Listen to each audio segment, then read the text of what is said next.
제가 미국에서 한 교회에 부목사로 섬기고 있을 때인데, 화창한 어느 봄날에 교회가 아주 크고 미국에는 아름다운 공원이 굉장히 많습니다. 또 어떤 공원은 엄청 큽니다.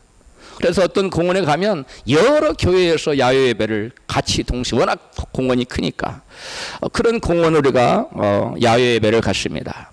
가자마자 짐을 풀고 정리정돈을 한 다음에 하나님께 기쁜 마음으로 예배를 드리고 또 맛있는 준비해온 식사를 한 다음에 오후에 이제 여러 가지 게임을 하고 즐겁게 놀았습니다. 그리고 그 후에는 청년들이 잔디밭에서 축구를 쳤습니다. 모처럼 만에 야외에 나와서 게임도 하고 축구도 차고 다들 얼마나 즐거워요. 얼마나 기쁩니까? 이제 모든 행사를 마쳤어요. 아주 좋은 그 야외 예배가 됐습니다. 이제 행사를 마치고 이제 집에 돌아갈 타임이 됐어요. 그래서 집으로 돌아가려고 하는데 어느 한 청년이 차 키가 없다는 거예요. 차 키가 없어서 출발을 못하나, 우리 성도들 중에 아무도 집에를 가지 못하고 그 넓은 그 잔디밭을 찾기 시작했어요. 키를 찾아야 될 거 아니에요. 찾기 시작했는데 30분이 지나도 안 나오고 거의 1시간이 다 돼서 한쪽 구석에, 축구 차던 구석에서 이 키를 발견했어요. 자동차 키를 발견했어요. 조금 전까지만 해도 그토록 즐겁고 그토록 행복해하던 모든 성도님들이 그렇게 즐거웠는데 차키가 없어져서 그걸 찾으면서 얼굴에 수심이 가득하고 그 분위기가 졸지에 어두워지고 말았어요. 거의 1시간 자동차 키를 잔디밭에서 뒤져서 찾았는데 그때 그 성도님들의 그 암담해하던 모습, 그것이 지금도 제가 눈에 선합니다. 잊혀지지가 않습니다. 자동차 키가 사라져서 자동차 문이 안 열려도 이렇게 암담한 상황을 맞는데, 이런 암담한 상황이 전개되는데 하물며 하늘문이 닫혀서 열려지지 않는다면 여러분 그 삶이 얼마나 답답하고 힘들겠습니까? 야고보 사도는 우리의 삶에 모든 필요한 온갖 좋은 것들이 하늘로부터 공급된다고 이처럼 말씀합니다. 야고보서 1장 17절이에요. 같이, 모든 좋은 선물과 모든 완전한 선물이 위에서, 즉 하늘에서 빛들의 아버지께로부터 내려오나니. 아멘. 킹제임스 버전 흠정역으로 읽어드렸는데요, 모든 좋은 선물, 모든 완전한 선물이 여기서부터 내려온다고요? 빛들의 하나님, 위에 계신 빛들의 하늘로부터 내려와요. 즉 하늘문이 열려야 우리가 필요한 모든 것이 우리에게 하나님께로부터 주어진다는 겁니다. 할렐루야. 여러분, 그런데 모든 좋은 것들이 하늘로부터 내려오는데 하늘문이 닫혀버렸어요. 그러면 그 삶이 얼마나 답답하고 공비하고 힘들고 어렵겠습니까? 그런데 지금 우리가 사는 이 시대는 대부분의 사람들에게 여러분 하늘이 닫혀 있습니다. 하늘이 닫혀버린 이 시대에 사는 것보다 더 큰 절망은 없습니다. 하늘문이 닫힌 시대는 하나님의 계시가 끊긴 때입니다. 하늘문이 닫힌 시대는 하나님과의 관계가 끊어진 때입니다. 하나님과의 그러한 그 하늘문이 닫힌 때는 하나님과의 교제, 교통이 끊어진 시대입니다. 역사적으로 하늘문이 닫힌 시대 사람들은 하나님의 계시가 주어지지 않았기 때문에 하나님 말씀도 모르고, 또 하나님 말씀에 뭐가 하나님 말씀인지 모르니까 하나님 말씀에 순종하지도 않고 또 하나님께 믿음으로 기도하지도 않았습니다. 인류 역사를 보면 아담이 범죄한 이후에 하늘문이 닫혔습니다. 그들은 하늘로부터 온갖 좋은 것이 공급되는 에덴 동산에 살 자격을 잃어버리고 에덴 동산에서 쫓겨났어요. 에덴 동산에 있는 한 하늘로부터 온갖 좋은 것들이 빛들이 하나님께로부터 그들에게 주어지는데 그들이 범죄하고 하나님과 관계가 끊어지자 하늘문이 닫혀버렸어요. 에덴 동산에 살 자격 내어 쫓기고 말았습니다. 사사시대에도 하늘문이 닫혀서 백성들은 하나님의 계시를 받지 못하고 하나님의 말씀을 알지 못해서 자기 소견에 옳은 대로 살았어요. 자기 마음, 자기가 생각하는 것이 옳은 거예요. 삶의 기준이 없습니다. 하나님 말씀이 주어져 않았기 때문에 어떤 것이 옳은 것이고 어떤 것이 바른 길인지 어떤 길이 생명의 길인지를 알지 못하고 자기 멋대로 살았어요. 여러분, 그래서 그 사사시대의 백성들은 어떠한 삶을 살았습니까? 이방민족이 이민족 저민족이 쳐들어와서 계속 그들을 식민지로 압제하면서 온갖 농사를 저놓으면 다 수살해 가고 너무나 참담한 삶을 살았습니다. 압제당하는 삶, 고통받는 삶. 여러분 우리 일제 36년의 시대를 생각하면 됩니다. 그런 삶을 살았어요. 하늘문이 닫혀버린, 그래서 하나님과 교통이 끊기는 사람의 그 시대의 사람들은 그러한 고통받고 여러분 낙심하며 절망할 수밖에 없는 그러한 삶을 살 수밖에 없다는 것입니다. 신구약 중간기가 약 430년입니다. BC 430년 말라키 때부터 세례 요한, 예수님 직전에 세례 요한이 오기까지 하나님께서 선지자를 보내지 않고 침묵하셨어요. 그 시기를 우리는 신구약 중간기라고 그래요. 그 시기를 우리는 영적 암흑기라고 말합니다. 오늘 말씀에 비춰보면 하늘문이 닫힌 시대입니다. 하나님이 말라키 때부터 430년간 이스라엘에게 선지자를 보내지 않고 침묵하시자 그들은 디아스포라가 되어서 세계 만국에 흩어져서 참으로 참담하고 고달픈 고난 속에 살았어요. 그래서 그들은 우리가 하나님의 메시아가 오지 않고 우리에게 소망이 없구나. 그래서 메시아를 대망하는 그러한 간절한 메시아여 그리스도여 언제 오시나이까 그러한 갈망을 하고 살게 되었습니다. BC 그들이 얼마나 힘들게 살았는가를 보면 BC 167년 예수님 오시기 전 167년경에 알렉산더 사후에 알렉산더가 죽었어요. 그 다음에 그 사후에 안티오쿠스 에피파네스가 그 장군들이 나라를 찢어서 각기 왕이 됐는데 그 중에 안티오쿠스 에피파네스가 그 유대인들을 핍박하는 어떻게 핍박하느냐 기존의 모든 율법을 다 금지시킵니다. 기존의 모든 율법의 제사법을 금지시켜요. 성전에 우상을 세웁니다. 돼지 돼지로 제물을 삼아서 제사를 드리겠어요. 그는 안티오쿠스는 에피파네스는 하나님의 성전에 제우스 우상을 세우고 그 다음에 돼지풀을 제단에 뿌리게 하고 이스라엘 백성 제일 싫어하는 돼지피 그리고 안식일을 지키거나 또 할례를 행하거나 율법의 의식을 행하면 모조리 다 죽였습니다. 그 정도로 하늘문이 닫혀버리자 이스라엘 백성들이 이와 같이 참담한 여러분 고난에 연속된 삶을 살았고 그들이 세계 디아스포라로 살아갈 때 여러분 개는 죽여도 벌금 붙는데 이스라엘 백성 죽이면 벌금이 없었어요. 많은 나라에서 그 정도로 참담한 삶을 살았습니다. 이는 이 안티오쿠스 에피파네스 이스라엘 백성들을 괴롭혔던 그는 장차 나타날 적그리스도를 예표하는 인물인데 장차 그리스도께서 재림하시기 전에 적그리스도가 출현하기 그 전후 시대에 또다시 하늘문이 완전히 닫히는 시대가 옵니다. 하늘문이 완전히 닫히면 여러분 모든 것이 끝입니다. 더 이상 인간이 할 수 있는 것이 아무것도 없습니다. 인간의 모든 문제는 하늘문이 열렸느냐 하늘문이 닫혔느냐에 달려 있습니다. 그 정도로 하늘문이 열리느냐 닫히느냐는 인생에게 모든 것이라고 할 수 있을 만큼 중요합니다. 하늘문이 닫히면 화려한 예배나 부르짖는 기도가 공허한 메아리가 됩니다. 하늘문이 닫히면 하나님과의 참된 영적인 교제가 완전히 끊겨버리게 됩니다. 하늘문이 닫히면 사람들은 여호와 이름을 부르고 예수 이름을 부르고 기도를 하지만 하나님의 임재를 갈망하지 않습니다. 하나님의 임재가 내가 떠나면 어떻게 할꼬? 다울은 막 벌벌 떨었습니다. 여호와의 성신을 내게 거두지 말라고. 그런 하나님의 임재를 갈망하는 마음이 사라져요. 사람들은 예배를 드리되 형식적인 예배를 드립니다. 영적 깊은 여러분 기근 현상이 나타납니다. 하늘문이 닫히는 것은 하나님과의 관계가 뒤틀려서 관계가 막혀있기 때문입니다. 하나님과 관계가 문제가 생겨서 하늘문이 막히면 모든 것이 막히게 됩니다. 하늘문이 열려야 모든 문제가 해결되고 모든 막힌 것들이 여러분 뚫려지게 됩니다. 아무리 전후 좌우가 다 막혀 있어서 길이 보이지 않고 여러분 낙심하고 절망할 수밖에 없는 그러한 상황이 있을지라도 하늘이 열리면 모든 문제가 해결되고 살 길이 열리는 줄로 믿습니다. 닫힌 하늘문은 오직 하나님 한 분만이 여실 수가 있습니다. 그러나 하나님은 그 닫힌 하늘문을 하나님이 직접 열지 않으시고 사람을 통해서 여신다는 것입니다.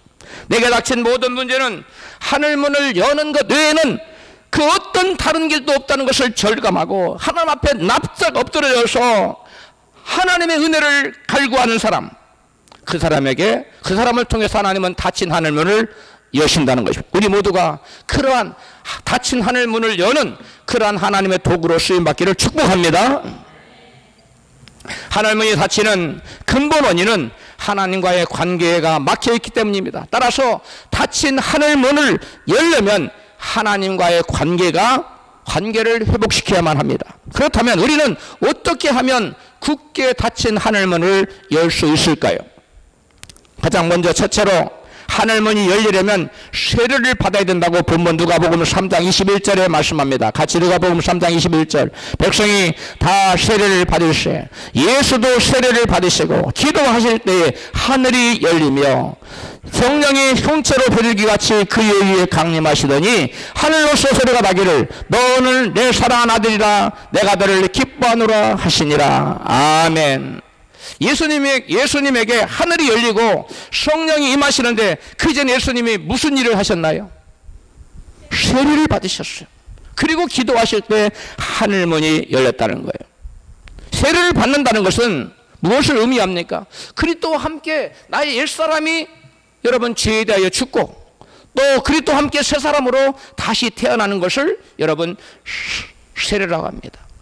내가 새 사람으로 거듭났어요. 저는 죄의 정이 아니라 이는 하나님의 정이에요. 이것을 만천하에 여러분 공포하는 것이 세례 의식이고, 세례를 받는다는 것은 바로 내가 죄에 대하여 죽고 더 이상 죄의 종로로 타지 않고 의의 종으로, 하나님의 종으로 내가 살기로 결단했습니다 하고 새 사람으로 거듭난 것이 바로 세례를 받는 거예요. 할렐루야. 여러분 회개한 사람은 그래서 자신이 주인 되어서 자신을 위해 살던 그 옛사람이 죽고 그리스도를 주인으로 모시고 그리스도를 위해 사는 사람으로 여러분 거듭난 사람이 회개한 사람이에요. 따라서 세례를 받는 사람은 자기가 주인이 아니기 때문에 자기 옷을 벗고 주인이신 그리스도 옷을 입고 사는 것입니다. 갈라디아서 3장 27절입니다. 누구든지 그리스도와 합하여 세례를 받는 자는 그리스도로 옷 입었느니라. 누구로 옷 입었어요? 그리스도. 그러니까 우리가 여러분 예수님의 옷을 입고 사는 거예요. 그러니까 내가 사는 것이 아니에요. 내 안에 그리스도께서 사시는 것이에요. 그리스도로 옷 입고 나는 예수의 사람이라는 거예요. 그리스도로 옷 입었다는 것은 나는 예수의 사람입니다. 나는 예수께 속한 사람입니다. 나는 예수님과 하나 된 사람입니다. 이것을 여러분 말하는 거예요. 그래서 그리스도로 옷 입었다고 바울은 말하고 있습니다. 죄인의 옷을 입고 내가 주인 되어 사는 사람에게는 결코 하늘문이 열리지 않습니다. 오직 회개하고 무슨 옷을 입은 사람에게 그리스도로 옷 입고 의의 종이 되어서 하나님의 종으로 살아가는 자들에게, 즉 믿음으로 살아가는 사람에게 여러분 하늘문이 열린다는 것입니다. 그리스도의 옷 입은 자는 스스로 주인 되어서 자기를 위해 죄의 종으로 살지 않고 그리스도를 주인으로 모시고 여러분 하나님의 영광을 위해 사는 의의 종으로 살아갑니다. 로마서 6장 6절 같이 읽습니다. 우리 옛사람이 예수와 함께 십자가에 못 박힌 것은 죄의 몸이 멸하여 다시는 우리가 죄에게 종노릇하지 아니하려 함이니. 아멘. 죄에게 종노릇하며 사는 사람은 세례받은 사람이 아닙니다. 세례를 받은 사람은 이제 죄에 대해 죽은 사람이에요. 의에 대해 산 사람이에요. 죄의 종이 아니라 하나님의 종이에요. 그래서 하나님 말씀에 매여서 하나님 말씀대로 살아가는 사람, 이 사람이 바로 옛사람이 죽고 새로운 사람으로 거듭난 사람이요, 이 사람이 회개한 사람. 이 회개한 사람에게 오늘 보니까 세례를 받은 사람에게 바로 뭐가 열렸어요? 하늘문이 열렸어요. 예수님에게조차도 예수님이 세례를 받은 다음에 여러분 기도할 때 하늘문이 열렸어요. 그렇다면 예수님마저도 여러분 세례를 받고 하늘문이 열렸다면 저와 여러분이 여러분 하늘문이 열려면 가장 우선적으로 반드시 뭐 해야만 한다? 세례를 받아야 된다. 다른 말로 회개해야만 한다는 거예요. 할렐루야. 예수님께서는 마지막으로 제자들에게 제자를 삼을 것을 말씀하시면서 제자가 되려면 반드시 세례를 받아야 된다는 거예요. 그 세례는 세례 의식을 예수님 말씀하신 그 세례는 의식을 말하는 게 아니에요.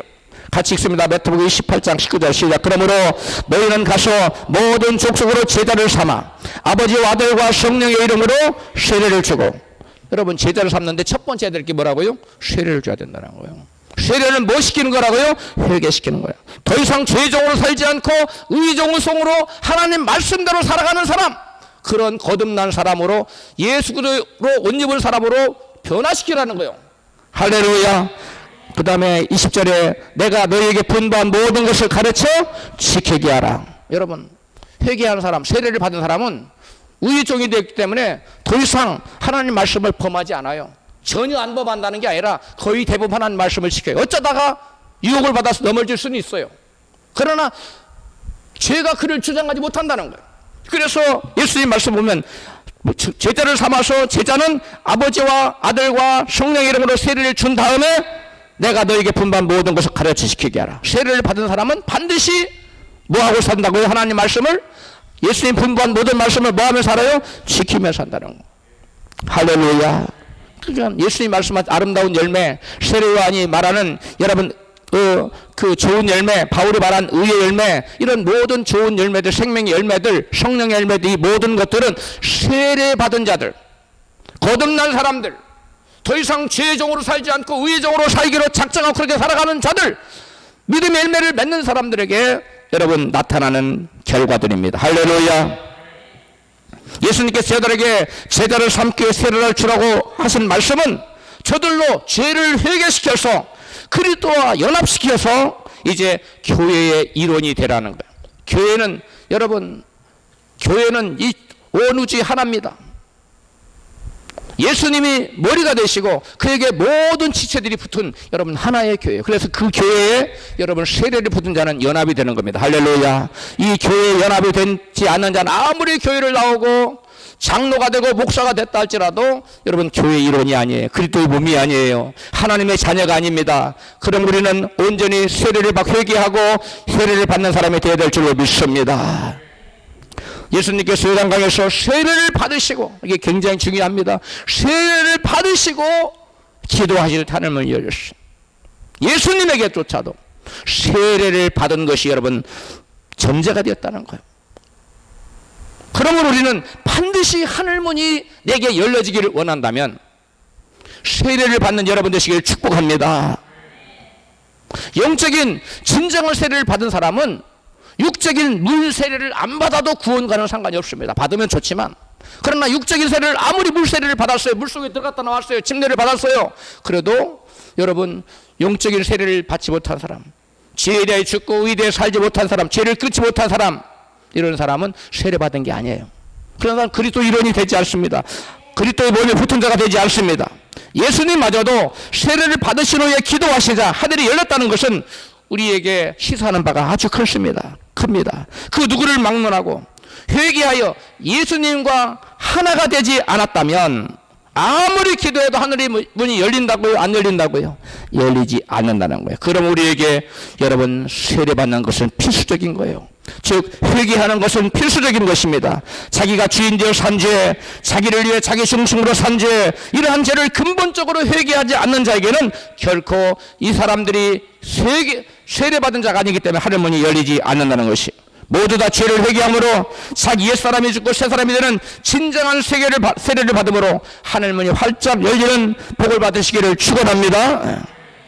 두 번째로 하늘문이 열리려면 하나님 말씀에 순종해야 합니다.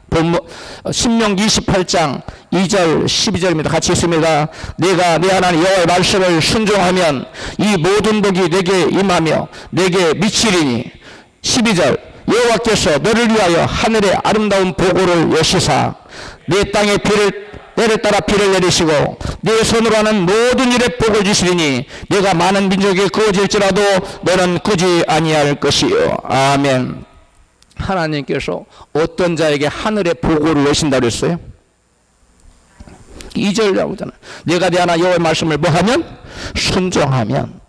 하나님께서 너를 위하여, 여호와께서 너를 위하여 하늘의 아름다운 보고는 보물창고를 준 말이에요.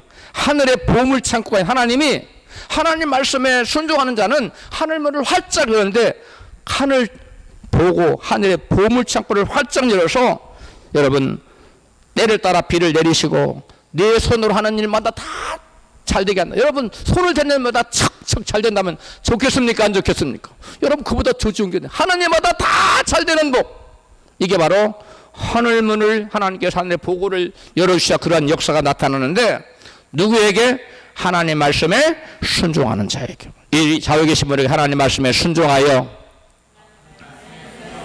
하늘의 보고를 여십시다.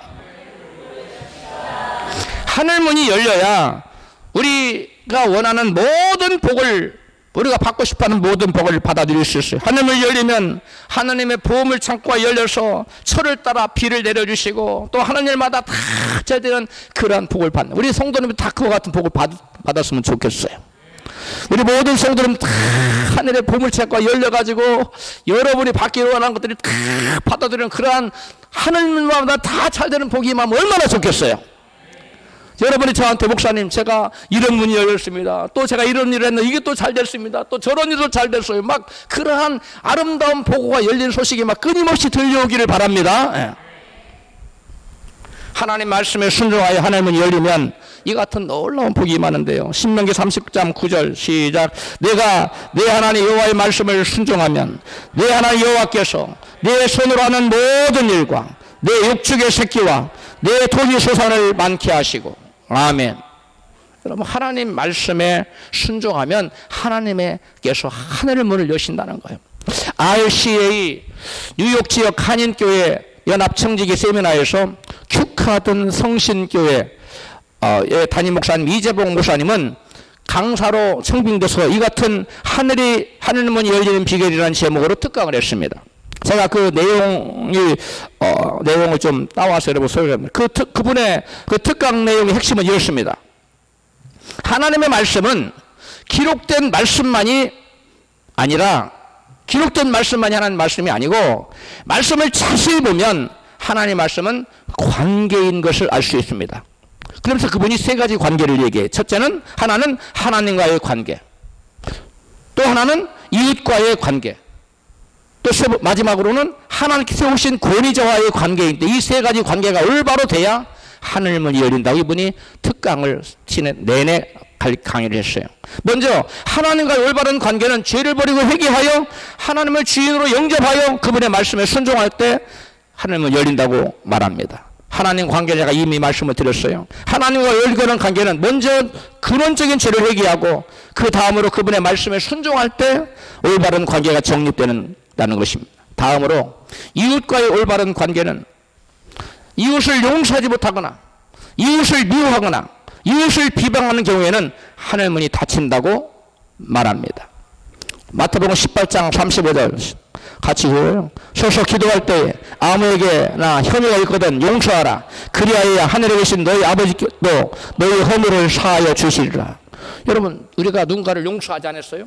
그러니까 하나님 우리 죄를 용서하지 않아요. 그러면 하나님이 닫혀요. 하나님과의 관계가 막혀버리는 거예요. 그리고 용서해야 되네요. 여러분 마음속에 용서하지 못한 깨림칙한 그 뭔가가 남아있는 사람이 다 용서하세요. 할렐루야. 성령님에게 기도해서 하나님 제게 용서할 수 있는 마음을 달라고 기도해서 용서 못하는 일이 없도록 해야 돼요. 야고보서 4장 11절에 형제들아 피차에 비방하지 말라. 형제를 비방하는 자나 형제를 판단하는 자는 곧 율법을 비방하고 율법을 판단하는 것이라. 내가 만일 율법을 판단하면 율법의 준행자가 아니요 재판관이로다. 형제를 비방하면, 형제를 판단하는 자는 율법을 비방하는 자고 율법을 판단하는 자는 율법이 뭐예요? 하나님 말씀이에요. 말씀이 누구예요? 예수님이에요. 우리가 형제들을 비방하면 하나님 보실 때는 네가 나를 비방하고 있구나 이렇게 보신다는 겁니다. 그래서 형제를 비방하는 것은 자기를 미워하는 형제에 대해 다른 사람에게 나쁘게 말하고 부정적이게 말하는 것을 비방하는 것이라고. 이런 사람을 성경은 형제를 판단하는 자요, 즉 율법을 판단하고 율법을 비방하고 하나님 판단하는 자로서 하나님 자리에 앉아 있는 거예요. 그러면서 하나님 판단해, 하나님 비방해. 이런 사람에게는 하늘문이 열리지 않는다는 거. 이분이 지금 강의 내용입니다. 마지막은 하나님께 세우신 5 영역의 권위자의 관계가 올바로 정립될 때 하늘문 열린다는 거예요. 5 영역. 잘 들어보세요. 첫 번째는 누구와의 관계일까요? 제일 먼저 부모님과의 관계. 내가 부모님과 자녀로서 효도하며 순종하며 살았는가? 그렇지 않으면 하늘문이 안 열린다는 거예요. 두 번째는 남편이에요. 남편이 권위자인데 남편에게 순종하며 살았는가? 말씀 안에서입니다. 말씀 밖에서 교회 나가지 말아라, 이런 건 빼놓고 말씀 안에서 권위자인 남편에게 순종하며 살았는가? 그렇지 않으면 하늘문이 안 열린다는 겁니다. 세 번째 누구일까요? 스승입니다. 나를 가르쳐준 학생들이 스승님한테 여러분 그 스승님의 권위를 인정하고 순종해야 된다는 거예요. 요즘 뭐 별의별 일들이 학교에 다 생기더라고요. 이게 좀 말세의 징조입니다. 마지막 때 마귀가 막 들고 일어나기 때문에 학생들이 막 격동하고 그러는 겁니다. 그 다음에 마지막에 네 번째가 뭐냐면 교회에서 목사님, 권위자, 영적 권위자에게 순종하라는 것입니다. 다섯 번째는 회사 사장, 그리고 군대에서 상관, 이런 그 자기의 그 지휘체계 내에서 윗사람을 말하는 거예요. 그런 사람들에게 여러분 순종해야만 하나님의 열린다. 그 관계가 잘못되면 이것이 바로 말씀을 순종하지 않는 것과 동일하게 본다는 거예요, 하나님이. 그래서 그런 사람에게는 하늘문이 열리지 않는다는 거예요. 여러분 이런 관계를 잘 곰곰이 생각해 보시고 이런 관계가 비뚤어졌다고 생각하면 철저히 회개하시고 모든 이 다섯 영역의 권위자에게 여러분 온전히 순종하고 관계를 올바르시기를 축복합니다. 아멘 소리가 별로 없어요. 할렐루야. 이재봉 목사님은 하늘문 열리는 비결이라는 특강에서 이 네 영역의 권위자에게 순종하지 않는 자에게는 결단코 하늘문이 열리는 일이 없다고 힘주어 말하고 있습니다. 하늘문이 열리려면 말씀뿐만 아니라 하나님이 세우신 이 다섯 영역의 권위자에게 순종하는 것이 하나님께 순종하는 것이며 말씀에 순종하는 것이고 그때 하늘문이 열린다고 그분은 강의합니다. 아무리 기도를 많이 하고 많이 섬기고 많이 봉사하고 그 무슨 일을 할지라도 권위에 순종하지 않는 자에게는 결코 하늘문이 열리지 않는다는 것입니다. 그 다음에 세 번째, 하늘문이 열리려면 무너진 제단을 수축하고 예배의 성공자가 되어야 됩니다. 온 이스라엘이 여호와를 버리고 바알을 숭배하며 온갖 죄를 짓고 살자 엘리야가 하나님께 기도했어요. 하나님, 저들이 이렇게 흉악무도한 죄를 짓고 하늘문을 닫아주세요. 비가 내리지 않게 해주세요. 그리고 비가 3년 반 동안 내리지 않는 거예요. 이스라엘의 왕 아합은 엘리야의 기도로 하늘문이 닫혀버린 것을 알고 엘리야를 죽이려고 찾아다녔습니다. 그러던 여호와 하나님께서 엘리야에게 너는 아합 왕한테 너 모습을 보이라. 그래서 아합 왕한테 나갔어요. 만났습니다. 엘리야가 이스라엘을 망하게 하는 자요, 내가 아니라 왕입니다. 그러면서 엘리야가 말합니다. 이 나라를 망하게 한 자는 누구인가? 이 나라를 망하게 하는 자가 누구인지 증명하는 그러한 그 대결을 하자고 청했습니다. 그래서 엘리야가 아합 왕에게 이스라엘에 비가 내리게 한 그 원흉이 누군지 알기 위해서 바알 선지자하고 엘리야 선자를 그 아세라 선자를 불러 모아달라고. 그래서 아세라 선자 400명, 그 다음에 바알 선자 450명, 이렇게 850명이 오기로 돼 있었어. 그런데 어쩐 일인지 아세라 선지자 400명 빠지고 450명이 엘리야 앞에 갈멜산에 나타났습니다. 그래서 엘리야가 바알 선지자들에게 이같이 도전합니다. 바알이 하나님인지 아니면 여호와가 하나님인지 과연 누가 참신이며 하나님인지 한번 우리가 시험을 해보자. 그래서 도전했어요. 우리가 다 같이 번제를 하나님께 드릴 건데 하늘에서 불로 응답하는 신, 그가 참신이요 그가 하나님이다. 할렐루야. 그래서 백성들이 옳소이다, 맞습니다. 제단에 불로 응답하는 신, 그가 참신입니다. 그가 바로 하나님입니다. 그렇게 해서 이제 각기 송아지 한 마리씩 가지고 바알 선지자들이 450명 아침부터 그것을 각을 떠서 불을 놓지 않기로 했으니까 하늘에서 불이 내야 되니까 바알이여 우리에게 응답하소서 했어요. 그런데 여러분 아무 역사도 나타나지 않습니다. 본문 열왕기상 18장 22절 시작. 엘리야가 백성에게 이르되 여호와의 선지자는 나만 홀로 남았으니 바알 선지자는 450이로다. 그런즉 송아지를 두 송아지를 우리에게 가져오게 하고 저희는 한 송아지를 택하여 각을 떠서 나무 위에 놓고 불을 놓지 말고 너희는 너희의 신을 부르라. 나는 여호와 이름을 부르리니 이에 불로 응답하는 신 그가 하나님이라. 백성이 다 대답하되 그 말이 옳도다. 할렐루야. 여러분, 그래서 바알 선지자들 송아지를 잡고 아침부터 낮까지 바알이여 우리에게 응답하소서, 바알이 응답하소서 해도 아무런 응답이 없어. 엘리야가 조롱합니다. 너의 신이 아마 낮잠을 주무시는지 어디 놀러 갔는지 모르겠으니까 더 크게 한번 해봐라. 그래서 저녁까지 바알이여 우리에게 응답하소서 진을 치고 몸을 막 상하고 피를 철철 해도 바알은 끄떡도 안 왔어. 아무런 응답도 안 나타났어요. 열왕기상 18장 19절 오늘 본문입니다. 시작. 오히려 저희가 오히려 진언을 하여 저녁 수제 드릴 때까지 이를지라도 아무 소리도 없고 아무 응답하는 자도 없고 아무 돌아보는 자도 없더라. 아침부터 저녁까지 저녁 소재 드릴 때가 온종일 진언을 하고 막 춤을 추고 몸을 상하게 하고 바알을 외치고 별의별 짓을 다 했지만 아무 소리도 없고 아무 응답하는 자도 없고 아무도 돌아보는 자가 없었다는 거예요. 할렐루야. 그러자 이제 엘리야 차례가 됐어요. 내가 한번 해보마. 엘리야는 백성들을 가까이 오게 해서 저희로 하여금 무너진 여호와의 제단을 수축하게 했어요. 다시 쌓게 했어요. 열왕기상 18장 본문 18장 30절입니다. 시작. 엘리야가 모든 백성이 이르되 내게로 가까이 오라. 백성이 다 가까이 오매 저가 무너진 여호와의 제단을 수축하되 자기 여호와 이름을 의지하여 그 돌로 제단을 쌓고 제단으로 돌아가며 곡식 종자 두 쇠알을 용납할 만한 도랑을 만들고 또 나무를 버리고 송아지에 각을 떠서 나무 위에 놓고 통 넷에 물을 채워다가 번제물과 나무 위에 부으라 하고 물이 제단으로 두루 흐르고 도랑에도 물이 가득하게 되었더라. 이제 불로 응답해야 되는데요. 그 제단에 지금 제물뿐만 아니라 그 나무를 해놓은 데다 물을 잔뜩 부어놨어요.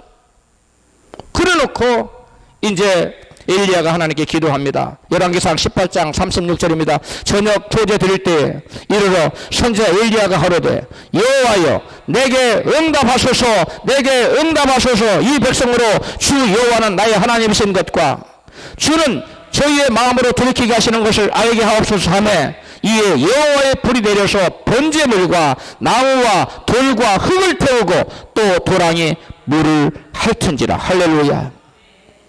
엘리야 차례가 되었어요. 엘리야가 뭐 했어요? 불이 내리기 전에 기도하기 전에 뭐 했어요? 여호와의 제단을 다시 쌓았어요. 무너진 제단. 이 무너진 제단 학자들은 동일하게 거의 얘기합니다. 누구죠? 아합의 그 부인 이세벨이 그걸 헐었다고 말해요. 그래서 그 원래 갈멜산에 여호와의 제단이 있었어요. 오늘날로 말하면 기도원에 해당하는 것 같아요. 그 제단을 헐어버렸어요. 근데 엘리야가 다시 백성들의 그 무너진 제단을 다시 쌓게 했어요. 그리고 그곳에서 다시 뭐 했어요? 송아지를 잡아서 각을 떠서 물을 잔뜩 부어놓고 하나님께 뭐 합니까? 제사를 드리는 거예요. 그러자 하나님께서 그것을 받으시고 하늘에서 불이 임했는데 얼마나 그 불이 강력한 불이었는지 그 도랑에 가득 채운 물을 다 뭐해버렸다고요? 핥아버렸어요. 물이. 재물도 다 태워버렸어요. 흙도 다 태워버렸어요. 하늘에서 하늘 열리고 내린 하나님의 불이, 성령의 불이 얼마나 강력했던지 여러분 네 도랑에 네 통으로 가득 채운 그 물을 다 핥아버렸다고요.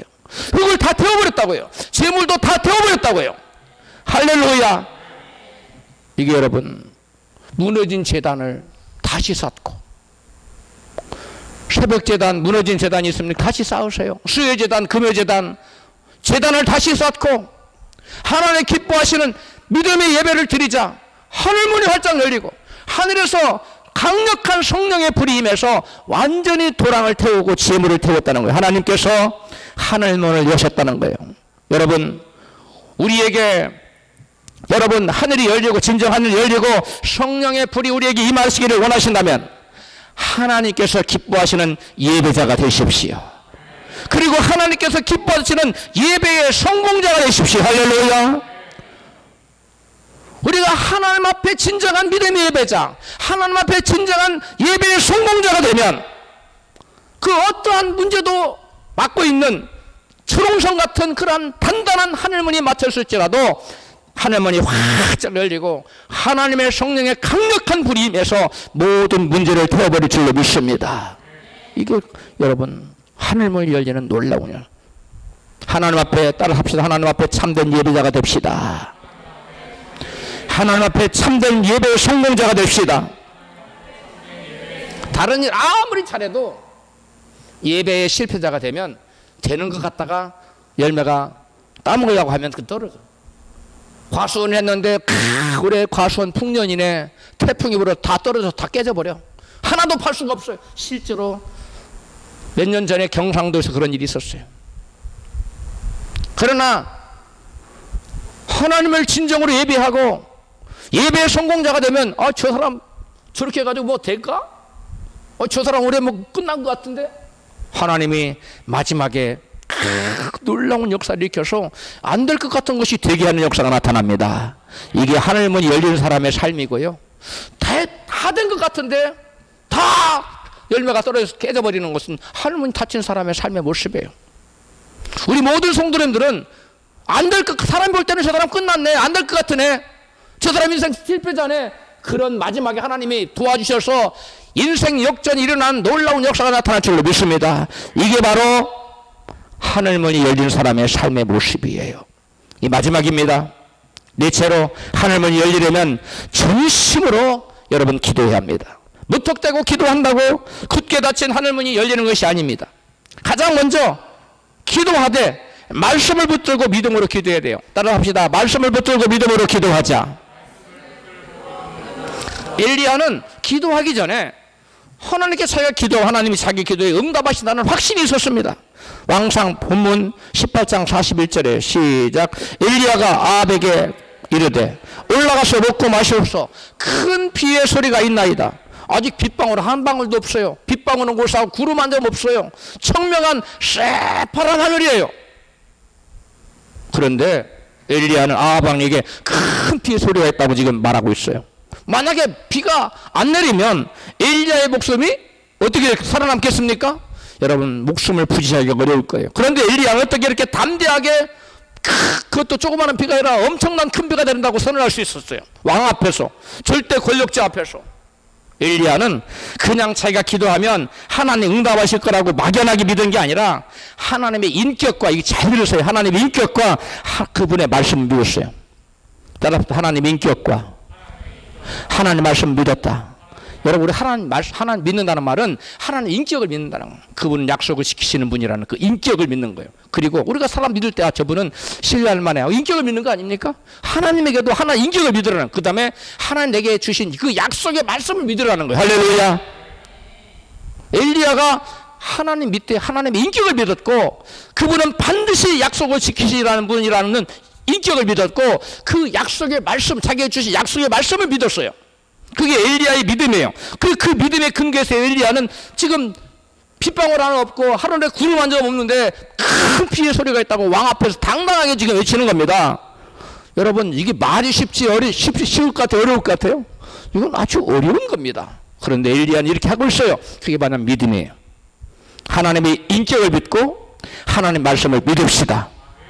하나님의 인격을 믿고 그분의 말씀을 믿읍시다. 그럼 우리의 삶 속에 우리가 생각지도 못한 놀라운 담대함이 우리에게 나타나고, 그 담대한 믿음 입술로 표출되게 되어 있고, 그 입술에 표출대로 믿음 표현대로 역사가 나타나 하늘문 열려요. 하늘문 열립니다. 만약에 비가 내리지 않으면 죽을 수밖에 없는 그런 상황에 엘리야가 담대히 말한 이유는 엘리야가 하나님 말씀을 믿었기 때문이에요. 열왕기상 18장 1절에 시작. 많은 날을 지내고 제3년에 여호와의 말씀이 엘리야에게 임하여 가라사대 너는 가서 아합에게 보이라. 내가 비를 지면에 내리리라. 지금 아합 왕이 엘리야를 왜 잡아 죽이려고 그래요? 비가 안 오니까. 또 아합 만나, 내가 비 내릴 거야, 너가 죽이면 안 당해, 이렇게 말씀한 거예요. 하나님의 엘리야에게 지금 3년 동안, 3년 반 동안 하늘문이 닫혀 있는데 하나님께서 지금 뭘 내리시겠다고? 비를 내리시겠다고 그랬어요. 그래서 엘리야가 당당하게 아합 왕에게 간 겁니다.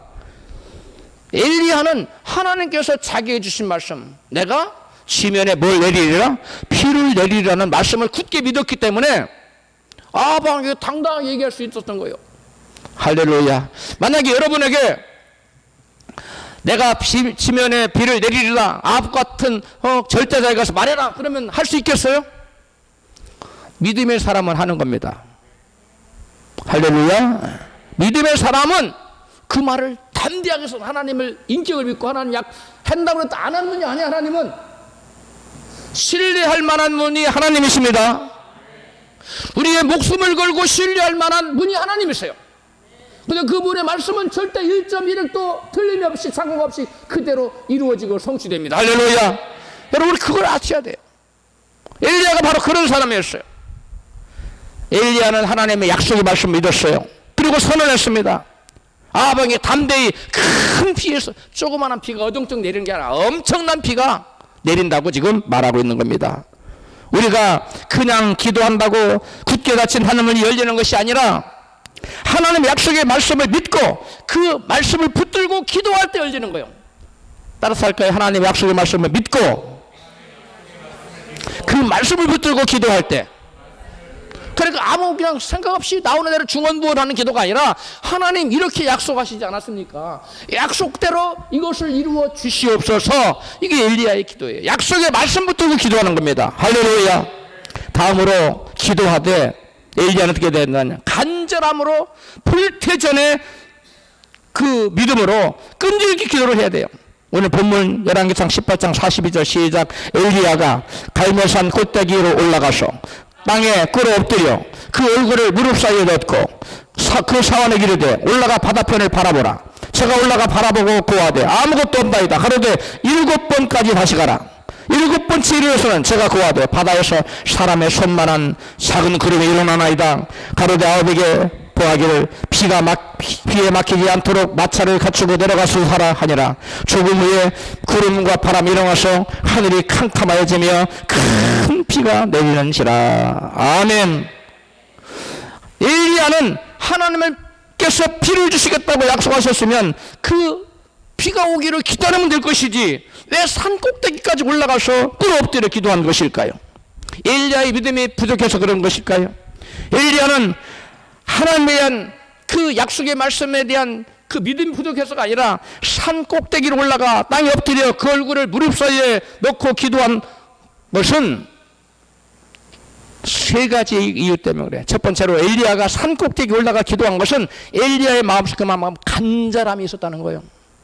여러분 정말 다급한 문제, 간절한 문제를 가지고 여러분 방 아랫목에 앉아서 하나님 이거 이루어주세요. 저가 그렇게 합니까? 아니면 교회 나와서 막 밤을 새면서 부르짖어 기도합니까? 간절한 사람은 집에 앉을 수가 없어요. 너무나 간절한 문제를 만나서 누가 집에 앉아서 가만히 기도합니까? 너무나 간절하면 교회도 아니고 산꼭대기로 올라 하나님 이것 좀 들어주세요. 간절한 마음의 표현이에요. 여러분 하나님께 진정 어떤 문제가 응답도 하나님을 여러분에게 열리기를 원하십니까? 간절한 마음으로 부르짖으세요. 간절한 마음이 있어야 돼요. 응답 주면 좋고 안 줘도 뭐 할 수 없지. 그런 마음으로 기도하면 안 들어주세요. 하나님은 간절한 기도를 믿음의 기도로 인정하세요. 따라합시다. 간절한 기도는 믿음의 표현입니다. 그 다음에 엘리야가 땅에 꿇어 엎드려 기도한 것은 내가 하나님 은혜가 아니면 내가 아무것도 할 수 없다는 여러분 겸손함의 표현이에요. 그래서 납작 엎드렸어요. 납작 엎드려서 하나님 약속을 이루어 주세요 하고 간절히 겸손한 기도한 거예요. 그 다음에 엘리야가 그 얼굴을 어디에 놓고 기도했어요? 무릎 사이에 놓고 기도한 것은 여러분 3년 반 동안 비가 안 왔으니 여러분 먼지만 펄펄 대지가 날릴 거 아닙니까? 그 환경을 바라보면 비가 올 것 같은 생각이 들겠어요? 안 들겠어요? 전혀 안 들죠. 그러니까 엘리야는 아예 얼굴을 무릎 속에 파묻어 버리고 환경은 절대 보지 않겠다는 거예요. 환경으로서는 절대 비 올 가능성이 0.001%도 보이지 않아요. 그러니까 엘리야는 무릎 사이에 넣고 무엇만 생각하는 거예요? 하나님의 약속의 말씀만 붙드는 겁니다. 우리가 응답을 받으려면 그래서 하늘 문을 열어 엮이려면 환경 바라보면 안 됩니다. 하나님 환경 보니까 안 될 것 같아요. 또 좀 기도가 하는 거 안 될 것 같아요. 자기가 계속 안 될 것 같다. 환경 보니까. 환경 바라보지 마시고 약속의 말씀을 주신 하나님 바라보고 무릎 사이에 얼굴을 넣고 여러분 말씀만 생각하세요. 말씀만 시인하고 말씀만 붙들고 기도하시기 바랍니다. 여러분 엘리야는 무릎 사이에 여러분 무릎을 사이에 자기 얼굴을 넣고 기도했다는 것은 오직 자기는 환경 바라보지 않고 뭔만 바라보겠다고? 하나님의 약속만 바라보겠다고 하는 의지의 결단을 지금 하나님께 보이는 거예요. 의지의 표현이에요. 그러한 의지의 표현. 하나님께서 약속을 받았을지라도 하나님께 약속하셨으면 가만히 그냥 기다리면 되는 거 아닙니까? 믿음 좋은 사람은 약속하셨으니까 이루어주세요. 하나님 약속하시고 이루어주시지. 하나님 약속을 지키시는 분인 여러분 성경 그렇게 말씀하지 않아요. 하나님이 약속하셨을지라도 그 백성들이 그 약속이 자기 이루어지기를 구하라고 말씀하고 있어요. 예수께서 36장 36절입니다. 시작. 너희 사면에 남은 이방 사람이 나 여호와가 무너진 곳을 건축하며 황무한 자리에 심은 줄 알리라. 나 여호와가 말하였으니 이루리라. 이스라엘 백성들이 고토로 돌아가서 지금 70년 동안 땅이 묵혀져서 황무한 거 아닙니까? 집이 다 무너져 내리고. 근데 거기에 어떻게 한다고? 다시 무너진 것을 건축하고 황무한 자리에 하나님 백성을 심은 것을 이방인들이 다 볼 거라는 거. 나 여호와가 말했으니 뭐하리라? 이루리라. 30절 보세요. 시작. 나 주 여호와가 말하노라. 그래도 이스라엘 족속이 이와 같이 자기들에게 이루어지기를 내게 구하여야 할지라. 하나님이 약속했으니까 반드시 이루어져요. 그러나 그건 하나님이 하실 일이고 우리에게 할 책무가 있다는 거예요. 그게 뭐예요? 그 약속의 말씀이 내게 이루어지기를 우리가 뭐 해야 된다고요? 기도해야 된다는 거예요. 그래서 엘리야는 산 꼭대기로 올라가서 7번 아무것도 안 보이는데요. 야, 7번까지라도 계속 올라가서 계속 보고해. 그러니까 마지막에 7번째 이르러서 올라가서 보고선 아이고 손만한 구름이 하나 떠오르네요. 그래? 가서 와 왕에게 말하라. 비에 막히지 않도록 마차를 갖추고 빨리 내려가라고 해라. 구름 완전 보고 하나님의 비를 주겠다는 사인으로 보고 선포하는 겁니다. 믿음의 사람 엘리야의 모습이에요. 우리도 다 이런 좀 믿음 좀 가졌으면 좋겠어요. 우리 옆에 계신 분이 엘리야의 믿음 좀 가지십시다. 그러니 하늘문이 활짝 열립니다. 할렐루야. 여러분 환경을 탓하지 마세요. 하나님 탓하거나 이웃을 탓하지 마세요. 조상 탓도 하지 마세요. 부모 탓, 자녀 탓하지 마세요. 내게 엘리야 같은 믿음이 없는 게 문제예요. 내게 엘리야 같은 믿음만 있으면요 하늘문이 활짝 아무리 굳게 닫힌 하늘문도 다 열려버릴 줄로 믿습니다. 엘리야가 하나님께 예배하고 기도하자 하늘문을 여시고 불을 내려주셨어요. 이제 산에 올라가서 불태자는 기도를 하고 얼굴을 갖다가 무릎 사이에 넣고 엎드려서 간절히 기도하자는 이제는 뭘 내렸어요? 하늘문을 여시고 물을 내리셨어요. 물폭탄을 내려주셨어요. 그들이 그토록 원하던 물, 그들이 그토록 원하던 비를 내리셨어요. 우리 인생에 여러분 영적인 비가 사라지면 하늘의 의술이 사라지고 영적인 장마비가 사라지면 우리는 곤고할 수밖에 없어요. 그때 우리는 엘리야처럼 기도해서 하늘문을 열고 하늘의 장대비가 하늘의 소낙비가 저와 여러분 삶 속에 주룩주룩 내려야 될 줄을 믿습니다. 이게 바로 하늘문이 열리는 사의 삶이에요. 누가복음 본문에서 누가복음 3장 21절 같이 예수님께서 세례를 받으시고 기도하실 때 하늘이 열리며 성령의 비둘기같이 그 위에 강림하셨다고 말씀하고 있어요. 예수님이 세례를 받으시고 뭐 할 때? 기도하실 때. 예수님조차도 뭐 할 때 하늘이 열렸다고요? 기도할 때. 아까 처음에는 뭐 할 때? 세례를 받으실 때. 오늘 본문이에요. 이 짧은 두 절에서 하늘문 열리는 놀라운 여러분 중요한 포인트들이 들어있어요. 예수님조차도 뭐 할 때 하늘문을 열렸더라? 기도하실 때. 할렐루야. 이 말은 무슨 말이냐? 예수님마저도 기도할 때 하늘문을 열렸다면 그 누구도 기도하지 않고 하늘문을 열린다 안 열린다? 결단코 하늘문을 열리지 않는다는 것입니다. 아, 내게 지금 하늘문이 닫혀서 갈증이 나고 곤고하고 힘들고 어렵습니까? 여러분 엘리야처럼 기도하십시오. 말씀을 정리하겠습니다. 하나님이 닫힌 것은 하나님과의 관계가 막혀있기 때문입니다. 따라서 첫째로 하나님과의 관계를 개선하려면, 막힌 관계를 개선하려면 바로 죄를 회개하고 세례를 받아야 돼요. 다음으로 굳게 닫힌 하늘문을 열려면 말씀을 순종해야 됩니다. 그리고 이웃과의 관계, 권위자의 관계를 올바로 정립해야 됩니다. 다음으로 굳게 닫힌 하늘문을 열려면 무너진 재탄을 다시 쌓고 예배의 성공자가 되어야 됩니다. 마지막으로 굳게 닫힌 하늘문을 열려면 엘리야처럼 불태전의 기도를 해야 됩니다. 하늘문을 열리는 기도는 약속을 붙들고 약속의 말씀 붙들고 믿음으로 드리는 기도예요. 하늘문을 열리는 기도는 환경 바라보지 않고 하나님의 약속을 붙들고 기도하는 믿음의 기도입니다. 하늘문을 열리는 기도는 하나님 인격과 약속을 믿고 낙심하지 않고 끝까지 인내하여 드리는 기도입니다. 회개함으로 순종함으로 무릇 재단을 쌓고 예배의 성공자가 되므로 엘리야처럼 기도하여 굳게 닫힌 하늘문을 열은 여러분 되시기를 주 이름으로 축원합니다.